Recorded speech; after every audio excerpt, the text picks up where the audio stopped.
하나님의 말씀 에스겔서 37장 15절에서 19절까지입니다.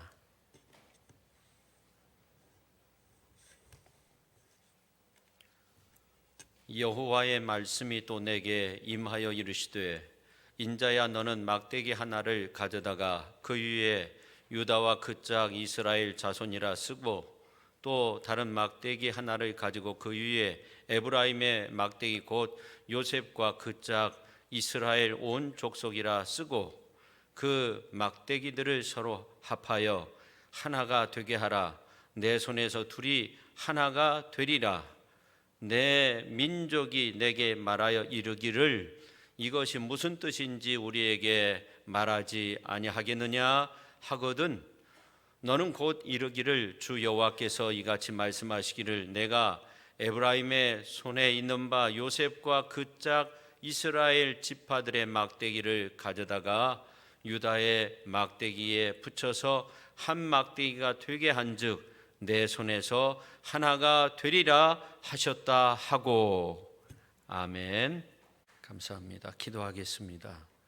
하나님 아버지, 6.25 민족 화해주의를 맞이해서 주님 전에 찾아 나온 저희들 위해 말씀을 통해서 은혜 받게 하시고 우리의 삶이 새로워지는 복된 시간으로 하나님 역사하여 주옵소서.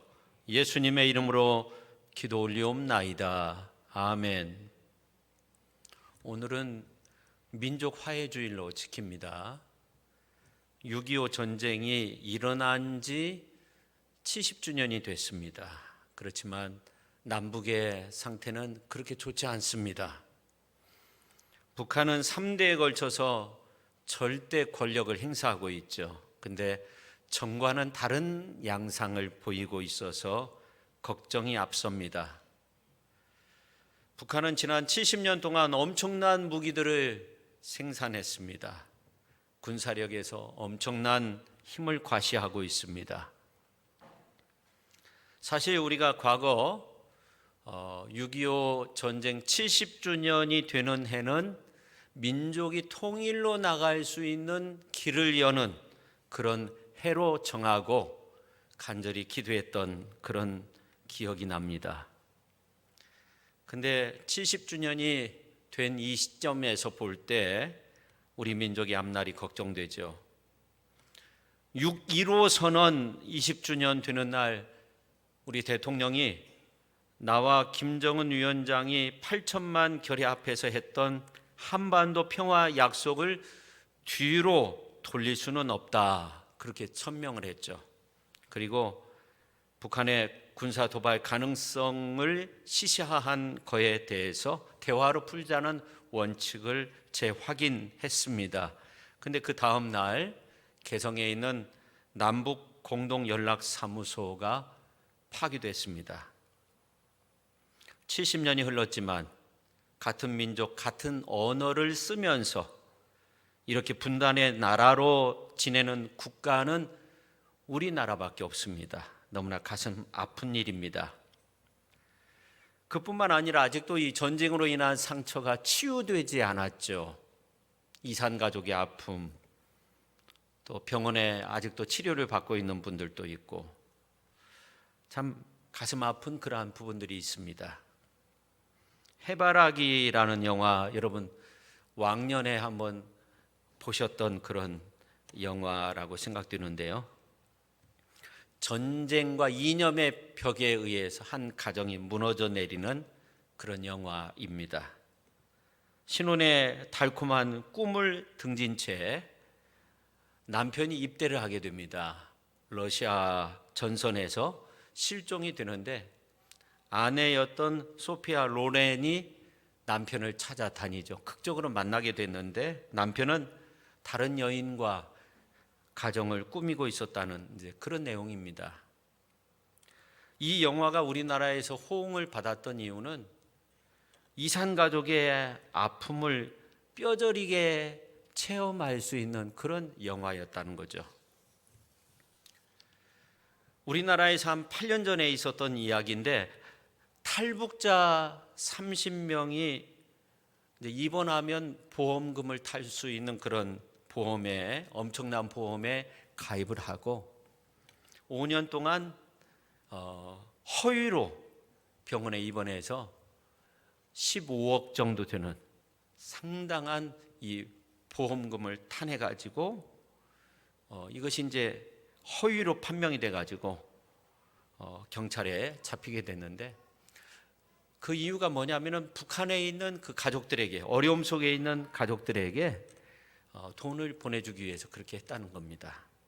물론 이제 전부 다 그런 건 아니지만 이것은 이제 우리나라가 분단된 어떤 아픔을 잘 말해주는 한 단면이기도 합니다.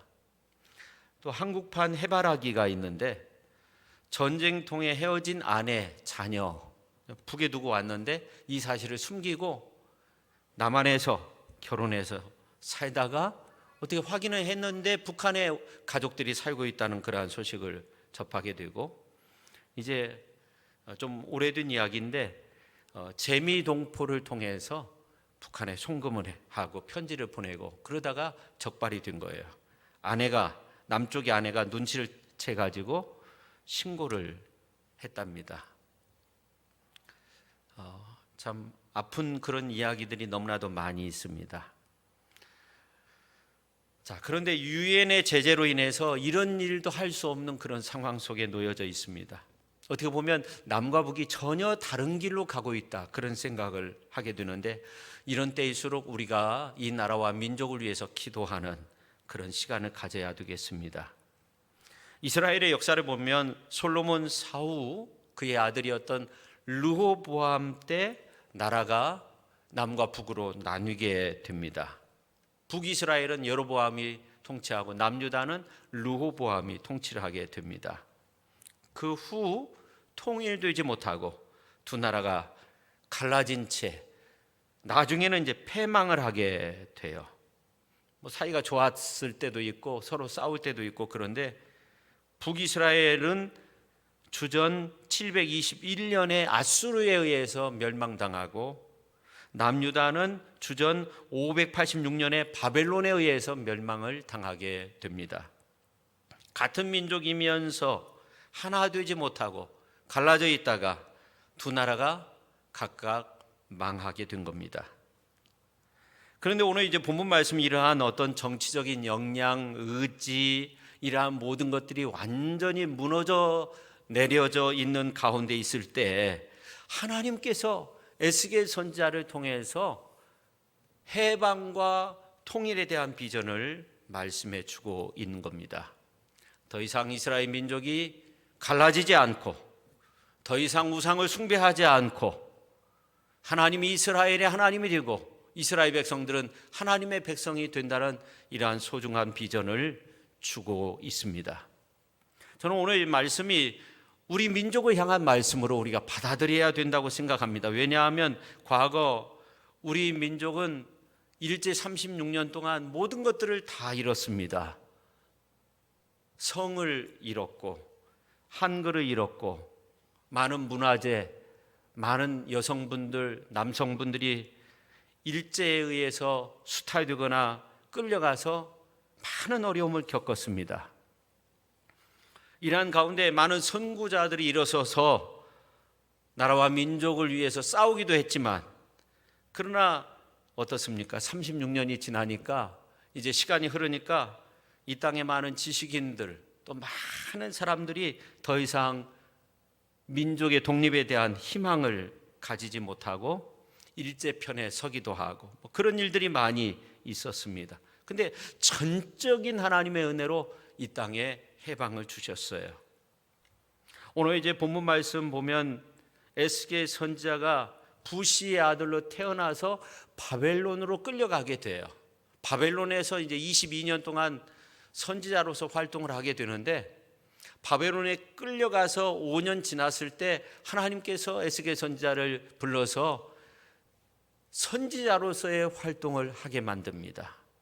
그리고 22년 동안 선지자로서 활동을 하게 되는데, 오늘 이제 본문 말씀은 어떤 상황이냐면, 예언 활동을 한 지 그렇게 오래되지 않았을 때 하나님께서 말씀을 주시는데, 막대기 2개를 취하여서 하나의 막대기에는 유다와 그 짝 이스라엘 자손이라 쓰도록 하고, 또 다른 막대기에는 에브라임의 막대기 곧 요셉과 그 짝 이스라엘 온 족속이라 쓰라 하는 겁니다.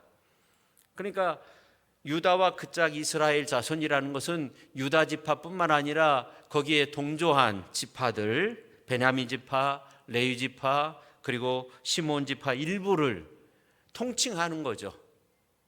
그러니까 남유다 나라를 의미하는 거고, 에브라임 지파 막대기는 이제 부왕국 이스라엘을 의미하는 겁니다. 하나님께서 이 막대기가 서로 합해서 하나가 되게 하겠다는 겁니다. 오늘 이제 17절에 있는 말씀을 우리가 같이 한번 읽도록 하겠습니다. 그 막대기들을 서로 합하여 하나가 되게 하라. 내 손에서 둘이 하나가 되리라. 아멘. 자, 이 의미가 뭐냐고 묻거든. 솔로몬 사후에 나라가 두 쪽이 돼가지고 갈라졌던 우리 민족을 하나님께서 하나로 만드시겠다는 겁니다.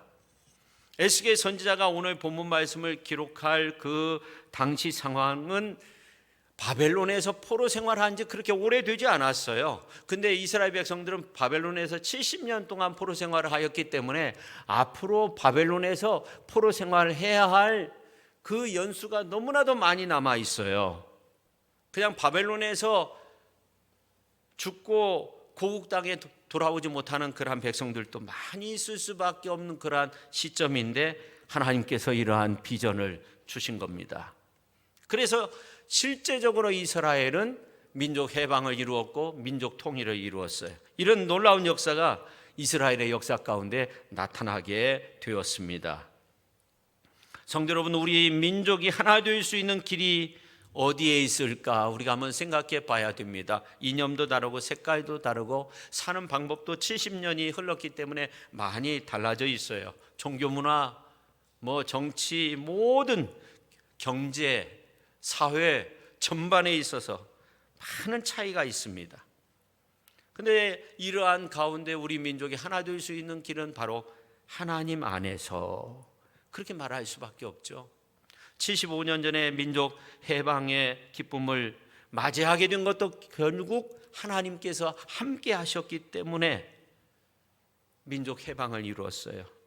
외교력이나 정치력이나 무슨 국방력이 있었습니까? 전혀 없었죠. 근데 하나님께서 역사해 주셨기 때문에 민족의 해방을 이루었어요.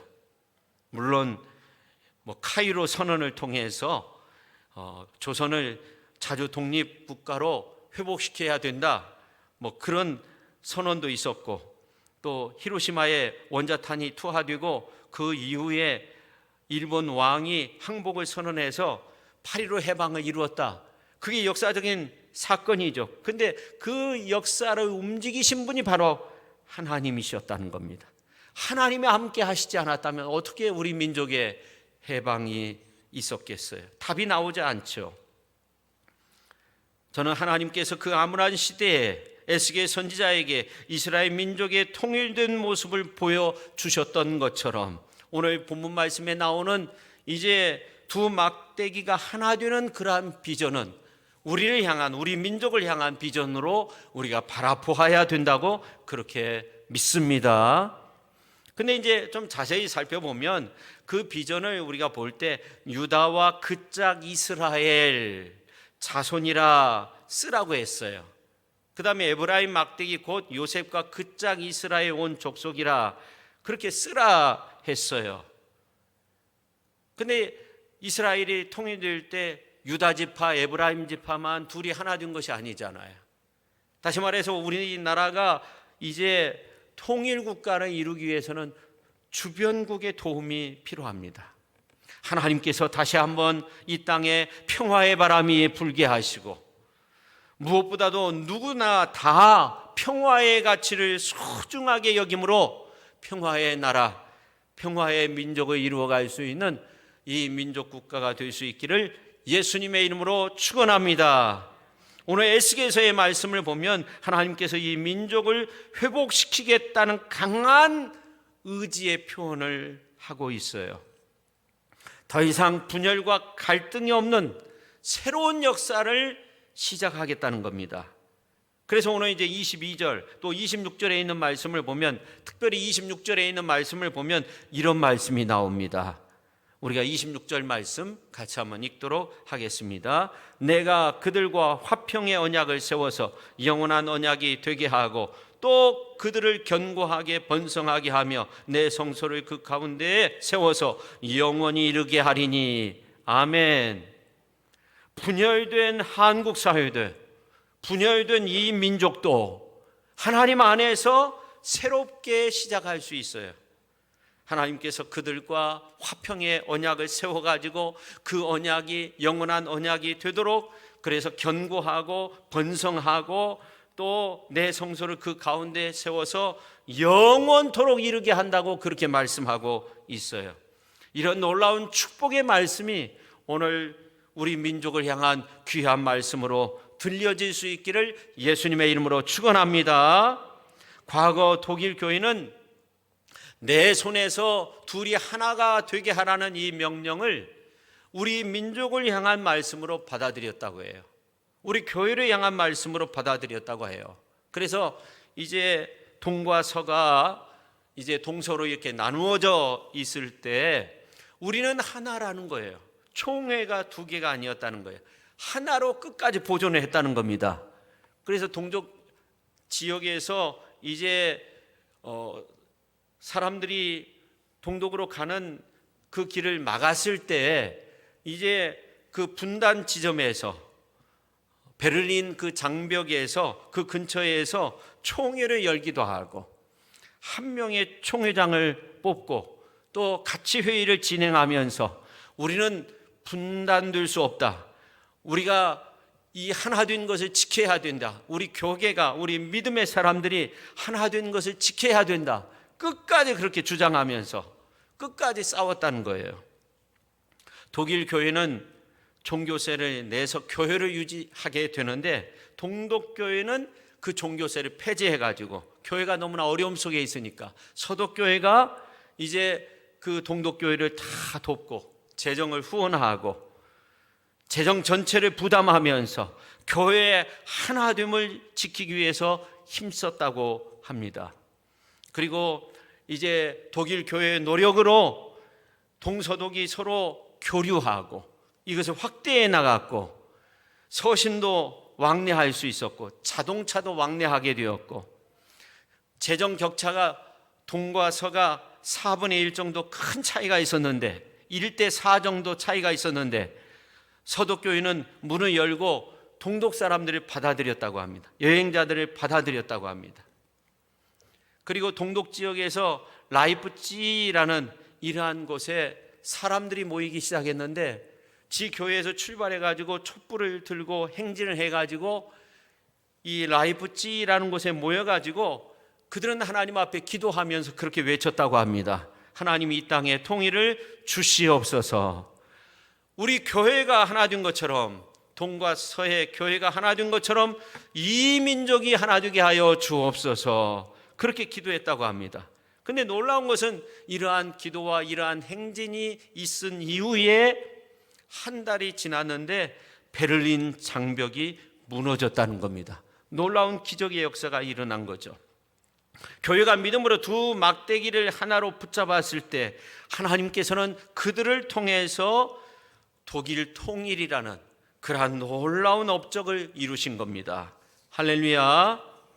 분단 국가이면서 이렇게 지내는 우리 민족 너무나도 안타깝죠. 왕래도 할 수 없고 이산가족 만날 수도 없고 무슨 화상으로 전화통화도 할 수 없고 누구를 위한 나라, 누구를 위한 민족인지 알 수 없는 이러한 가운데서 우리가 살고 있습니다. 우리가 민족 통일을 이야기할 때 정말로 에스겔 선지자처럼 하나님의 능력을 믿고 하나 되는 그러한 능력을 믿고 그런 믿음으로 전진해 나갈 수 있어야 됩니다. 나라의 발전도 마찬가지입니다. 교회의 부흥도 마찬가지입니다. 하나님 나라 확대도 마찬가지입니다. 가정의 부흥도 마찬가지입니다. 국가의 성공 전략을 이루는 것도 마찬가지입니다. 민족의 통일 전부 다 마찬가지입니다. 우리가 하나 되는 것을 지켜야 된다는 거예요. 가정도 마찬가지입니다. 하나 되는 은혜가 있어야 돼요. 교회도 하나 되는 은혜가 있어야 돼요. 뜻을 모으고 마음을 모으고 우리가 하나 된 모습으로 힘써 기도하며 나갈 때 거기에 놀라운 뜻이 이루어지는 것, 하나님의 뜻이 이루어지고 하나님의 영광이 드러나고 거기에 이제 민족이 하나 되는 그런 놀라운 역사도 나타나게 될 줄로 믿습니다. 박태균 씨의 끝나지 않는 전쟁, 끝나야 할 전쟁, 한국 전쟁이라는 그러한 책이 있는데요. 여기에 보면 전쟁의 원인에 대해서 이런 설명을 했어요. 전쟁의 원인은 다양하게 해석할 수 있지만 일반적으로 전쟁은 사회적인 갈등, 모순 이러한 것들이 증폭돼 가지고 폭발하는 그러한 지점에 인간의 어떤 죄가 이렇게 합해져서 결국에는 전쟁으로 발전하게 된다는 거예요. 과거 6.25의 원인, 우리가 한번 생각해 보면 사회 내부적인 갈등이 있었어요. 모순이 있었어요. 다툼이 있었어요. 그래서 좌파, 우파, 친일파, 독립 운동한 사람들, 여러 가지 많은 갈등이 있었어요. 이것이 이제 증폭되고 인간의 죄악과 연결이 되면서 한국 전쟁이 일어났다고 그렇게 주장을 하고 있습니다. 우리 민족이나 이스라엘 역사는 비슷한 점들이 많이 있는데 이스라엘 역사를 보면 참 비극인 것은 결국 동족 상잔의 비극이 있었다는 거예요. 우리나라도 마찬가지죠. 근데 사사 시대부터 이런 일이 있었어요.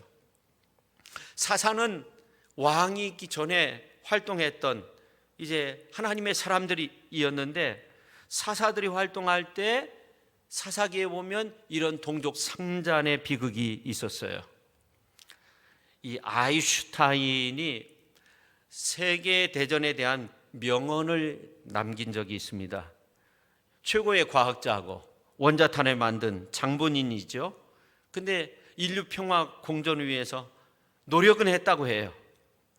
근데 이제 자신이 만든 그 어마어마한 원자탄 이 무기 앞에서 세계 전쟁에 관한 이야기를 했는데 나는 세계 3차 대전은 무슨 무기로 치러질지 모른다. 그러나 세계 4차 대전은 돌과 몽둥이로 치러질 것이다. 그런 말을 했어요. 그러니까 인류 평화를 위해서 나름 이제 노력을 했는데 세계 대전이 이제 일어나면 안 된다는 거죠. 일어나면은 이제 이 세계는 멸망의 길로 갈 수밖에 없다는 거예요. 원자탄이 터진다고 한번 생각해 보세요. 다 죽는 거죠. 그래서 아인슈타인은 경고를 한 거예요. 근데 재밌는 것은 지금 인도와 중국이 돌과 몽둥이로 싸우고 있어요. 수십 명의 사람이 죽기도 하고요. 그래서 영국이 인도를 통치할 때 영국이 일방적으로 중국과 경계선을 그어 놓았는데 그것이 이제 역사적으로 흘러왔죠. 근데 이제 와서 중국은 그 경계를 인정하지 못하겠다는 겁니다. 그래서 영토 분쟁에 의해서 계속적으로 싸우고 있어요. 근데 현대 무기를 사용하지 않고 돌을 던지거나 아니면 몽둥이로 서로 두들겨 패거나 중국에서는 아주 그냥 격투기 잘하는 사람 그런 군인들 뽑아가지고 그 인도 국경선에 배치를 했다고 하잖아요. 지난번에 싸워가지고 인도에서 20명이 죽었다고 하니까. 근데 이제 그 몽둥이에 못을 박아가지고 막 휘둘렀다고 하잖아요. 안타까운 부분이에요. 성도 여러분, 저는 6.25 민족 화해 주의를 준비하면서 여러 가지 소식을 듣고 특별히 북한이 남북 공동 연락 사무소를 폭파시키는 이러한 장면을 보면서 시편 133편에 있는 말씀 붙들고 하나님 앞에 기도했어요. 보라 형제가 연합하여 통거하며 어찌 그리 선하고 아름다운고. 이 말씀. 헐몬의 이슬이 시온의 산들에 내림 같도다. 거기서 여호와께서 복을 명하셨나니 곧 영생이로다. 우리 민족이 다시금 화해하고 화합하고 왕래하고 연합하고 정말 이전보다도 더 이렇게 서로를 위하고 여행도 다니고 그런 때가 오면 얼마나 좋을까. 늦었다고 생각할 때가 가장 빠른 때입니다. 우리가 이 평화라고 하는 것을 포기해서는 안 돼요. 이제 안 된다 이렇게 포기해서는 안 돼요. 우리 교단은 매주 한 번씩 모여가지고 나라와 민족을 위해서 계속적으로 기도 집회를 해왔어요. 그리고 어제 전쟁 70주년 맞이해가지고 우리 교단 차원에서 백마고지 일대에서 평화 행진을 했어요. 이제 노여에서 이제 대표들이 가가지고 평화 행진을 했어요. 세월이 흘러서 북쪽을 향해 달리다 파괴된 전차, 녹이 다 쓸어가지고 이제 모든 것이 지나간 것처럼, 더 이상 달릴 수 없는 것처럼 그렇게 세워져 있지만, 이 결의 가슴 속에 응어러진 상처, 아픔 지금 남아있지만 이대로 가지고 있을 수는 없는 거예요. 이 상처를 우리가 풀지 못하면, 평화 통일을 이루지 못하면 앞으로 과거에 있었던 그런 어처구니 없는 비극이 또 일어나지 않는다는 보장이 어디 있겠어요. 또 싸울 때가 있는 거죠. 불안한 거죠. 사사기 21장에 보면 이스라엘 역사 가운데 이 사사시대에 동족끼리 전쟁을 해요. 베냐민 지파 사람들이 잘못했어요. 베냐민 지파 이 기브아라는 곳에 이제 아주 불량배들이 있었어요. 아주 나쁜 사람들이에요. 한 일을 보면 너무나 나쁜 짓을 했어요. 그래서 이스라엘이 총회로 모여가지고 이 베냐민 지파 사람들한테 그 불량배들을 내놓으라는 거예요. 우리가 심판하겠다는 거예요. 우리는 그렇게 하지 못하겠다는 거예요. 우리가 그렇게 하느니 차라리 싸우겠다는 거예요. 서로 싸웠어요. 첫 번째, 두 번째 싸움에서 베냐민 지파가 승리했어요. 그래서 하나님 앞에 회개하면서 기도하며 이제 다시금 싸웠는데 베냐민 지파 사람들이 거의 다 죽고 600명만 광야로 도망치게 돼요. 이러한 가운데 한 지파가 거의 다 없어지게 됐어요. 그리고 이제 다른 지파 사람들은 베냐민 지파 사람들하고 결혼하지 않겠다, 후손들이 결혼하지 않도록 맹세를 해요. 그래가지고 이스라엘 백성들이 이제 그 어느 한 지점에 모여가지고 하나님 앞에 번제와 화목제를 드리면서 어떻게 하냐면은 눈물로 통곡을 해요. 우리 가운데 지파 하나가 사라졌다는 거예요. 12지파인데 베냐민 지파가 다 사라지게 됐다는 거예요. 근데 왕이 없는 시대에 그렇게 했다는 거예요. 왕이 없다는 것은 이스라엘 백성들이 하나님을 무시하고 그냥 자기들 생각대로 싸우고 생각대로 행동한 거예요. 베냐민 지파 사람들이 더욱더 그렇게 한 거예요. 그래서 이 동족끼리의 싸움은 승리자가 없는 거 아닙니까? 다 패배자라는. 승리해놓고 하나님 앞에 회개하며 우리가 잘못했다고 눈물로서 대성통곡을 했다고 사사기 21장 3절에서 그렇게 말씀하고 있어요. 물론 이제 나중에 가서는 베냐민 지파가 회복되는 그러한 장면도 성경에 기록이 되어져 있습니다. 어느 가정에서 어린 이 자녀가 아버지한테 물었어요. 아빠, 이렇게 전쟁이 무서운 건데 왜 이렇게 전쟁을 시작하게 되나요?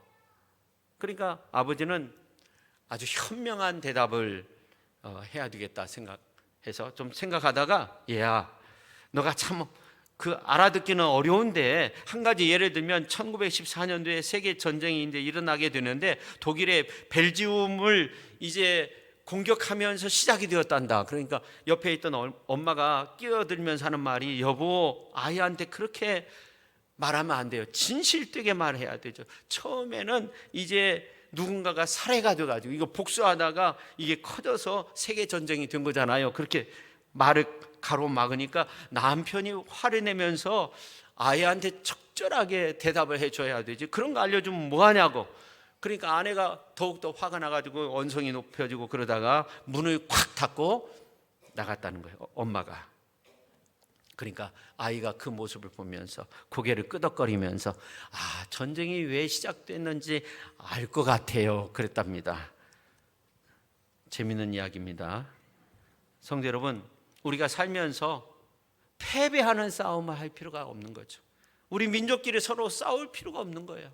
화해해야 되는 거죠. 근데 우리가 어떻게 해서 이 어려움을 극복할 수 있는가? 결국 우리는 의를 바로 세우는 일이 참 중요해요. 어려운 일이지만 의를 바로 세워야 돼요. 베냐민 기브와 거민 중에 그 악한 사람들, 그 잔인함을 보고 베냐민 사람들이 오히려 그 사람들을 옹호하고 그러면서 전쟁이 일어나게 됐어요. 그렇습니다. 이스라엘 사람들이 기브아에 패역한 사람들을 내어놓으라고 했을 때 베냐민 지파 사람들은 옳고 그름이 없었던 거죠. 내 자식 내 편이면 된다, 이런 관념만 있었던 거죠. 무엇이 옳은가를 몰랐던 거죠. 오히려 악을 합리화시켰다는 겁니다. 그래서 베냐민 지파가 다 이제 사라질 수밖에 없는 그런 상황에 이르게 된 것은 도덕적 윤리적인 문제뿐만 아니라 그들에게 결국 하나님에 대한 신앙이 없었다 하는 거예요. 그래서 사사기에 보면 왕이 없던 시대에 그런 표현들이 자주 나오는데, 이거는 자신들을 다스리는 하나님을 잊어버렸다, 하나님을 제대로 섬기지 못했다는 거예요. 온 우주 만물을 창조하시고 역사하시고 섭리하시는 하나님이 우리를 다스린다는 사실을 잊어버렸어요. 유정자들도, 지파를 대표하는 사람들도 그렇게 했다는 겁니다. 다시 말해서 마음에 하나님 두기를 싫어했어요. 어느새 자신들이 왕노릇하고 있었습니다. 우리가 하나님의 정의를 바로 세우지 않으면 이 나라 이 민족이 어떻게 바로 설 수 있겠습니까? 더욱더 혼란한 그런 나라가 될 수밖에 없는 겁니다. 성도 여러분, 우리가 6.25 전쟁 발발 후 70년의 세월이 흘렀지만 아직도 많은 아픔을 가지고 있습니다. 이산가족의 아픔, 수용소의 노래라는 그러한 책을 보면 북한 사람들의 실상을 우리가 알 수 있는데 많은 어려움이 있다고 해요. 우리가 상대방을 향한 손가락질을 하는 대신 우리가 함께 기도하고 함께 위로하고 정말 남과 북이 함께 손을 맞잡는 그런 날이 오기 위해서 하나님 앞에 기도해야 될 줄로 믿습니다.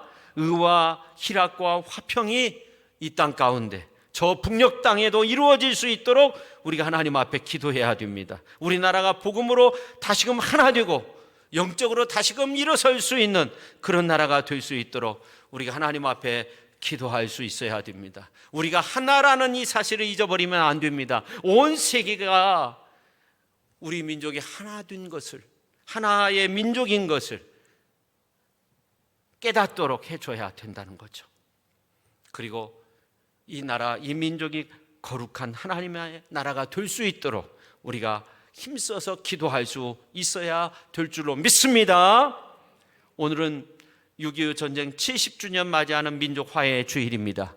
우리가 오래전에 전쟁의 일이라고 그냥 치부하고 그냥 넘겨버려서는 안 됩니다.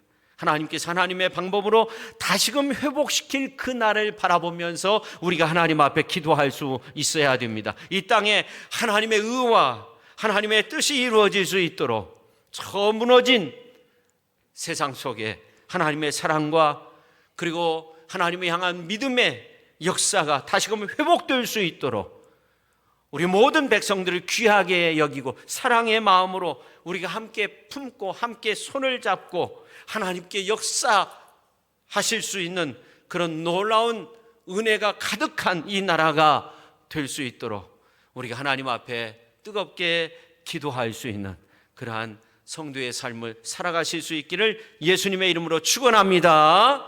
그래서 우리의 가정도 우리 교회, 직장, 민족 정말 평강이 넘쳐나고 사랑이 넘쳐나는 믿음으로 하나가 되어지는 그런 놀라운 은혜가 나타나기 위해서 오늘 에스겔 선지자에게 우리 하나님께서 말씀하셨어요. 내 손에서 하나가 되도록 하라. 내 손에서 하나가 되도록 하라. 오늘 우리의 삶의 모습 속에서도 하나 되는 그러한 연습을 훈련을 해야 돼요. 그런 노력을 해야 돼요. 그런 모습으로 우리가 하나님 앞에 기도할 수 있어야 돼요. 가정이 깨지고 분열되고 근데 어떻게 나라와 민족을 위해서 기도할 수 있겠어요? 교회가 하나 되지 못하고 교계가 하나 되지 못한 가운데 어떻게 이 나라 민족을 위해서 민족 통일을 위해서 하나 되기 위해서 기도할 수 있겠어요? 오늘 말씀 가운데 보니까 내 손에서 하나 되게 하라 그렇게 말씀하고 있어요. 둘이 하나 되게 하라 그렇게 말씀하고 있어요. 오늘 우리의 삶 속에 그런 놀라운 은혜가 넘쳐날 수 있기를 예수님의 이름으로 축원합니다. 기도하겠습니다.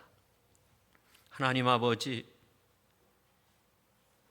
6.25 전쟁이 일어난 지 70년이 흘렀지만 아직도 분단되고 대치되고 서로가 서로를 헐뜯는 이러한 가운데 이 나라가, 이 한반도가 참으로 불안에 떨고 있습니다. 우리 하나님께서 함께하여 주셔서 아버지 하나님 민족 통일을 이룰 수 있도록 유정자들의 마음을 주장하여 주시고 우리 백성들의 마음을 주장하여 주시고 둘이 하나가 되게 하라 하시는 이 말씀이 우리 민족을 향한 귀한 말씀으로 받아들여져서 모든 유정자들이 하나 되기 위해서 힘쓰게 하시고 우리 모든 백성들이 또 우리의 모든 삶 속에 하나 되는 그런 놀라운 역사를 만들기 위해서 힘쓸 수 있는 우리 모든 삶의 모습으로 우리 하나님께서 역사하여 주옵소서. 그러한 아름다운 모습을 만들어갈 수 있도록 성령께서 역사하여 주옵소서. 예수님의 거룩하신 이름으로 기도 올리옵나이다. 아멘.